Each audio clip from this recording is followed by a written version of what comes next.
नेपालमै काम गरेर महिनाको 1 लाख रुपियाँ कमाउने च्यालेन्जको आज 9औं दिनको ब्लगमा स्वागत छ साथीहरू। आज पनि म बिहानै उठेर अब यसरी आफ्नो काममा जान्छु। त्यस पछाडि म कामसाम सिद्ध्याएर फर्किन्छु घर फर्केपछि मलाई कल आउँछ मान्छे पिकअप गर्न जानुपर्ने। त्यस पछाडि म लाग्छु सरर बजारतिर। बजार जाँदा चाहिँ बाटोमा भेटिएको 1-2 जना मान्छेहरूलाई पनि हाल्दै म बजार पुग्छु। बजार पुगेपछि दिदीहरू अघि आएर एकदम रेडीमा बस्नु भएको हुन्छ। त्यस पछाडि दिदीहरूलाई मैले अटोमा खातखुत पार्छु, गुन्द्रुक खाँदै जस्तो सामान हालेर दिदीहरूलाई त्यहाँबाट लिएर निस्किन्छु म घरतिर।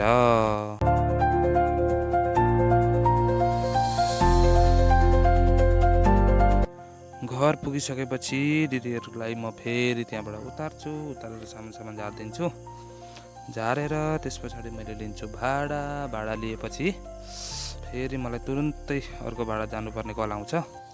अनि त्यसपछि म जान्छु अर्को भाडा पिकअप गर्न गएर सामान हालेर त्यस पछाडि आन्टीलाई पनि अटोमा चढाएर म निस्किन्छु चारालीको लागि। त्यसपछि म पुग्छु चाराली पुग्दाखेरि आन्टीको गाडी पनि एकदम रेडीमा बसिरहेको हुन्छ। अनि सामान उतारेर गाडीमा हालिदिइराखेर भाडा पनि लिएर म फर्किन्छु दुलाबारीतिर फर्किँदाखेरि हाम्रो दुलाबारीकै ह्यान्डसम दाई मुक्ति दाईलाई भेटेर एकछिन गफसफ गरेर म फर्किँदै हुन्छु घरतिर आउँदै फेरि बाटोमा भेट्छु माइजू भान्जीलाई अटोमा हालेर चाहिँ ल्याएर मैले छोडिदिन्छु फेरि घर आइपुगेर मैले लिन्छु र यो नै आजको लागि चाहिँ अन्तिम भाडा हुन्छ। त्यस पछाडि म लाग्छु घरतिर। के लाग्छ साथीहरू, एकदम पुग्ला त 1 महिनामा 1 लाख, अब जम्मा 21 दिन बाँकी छ।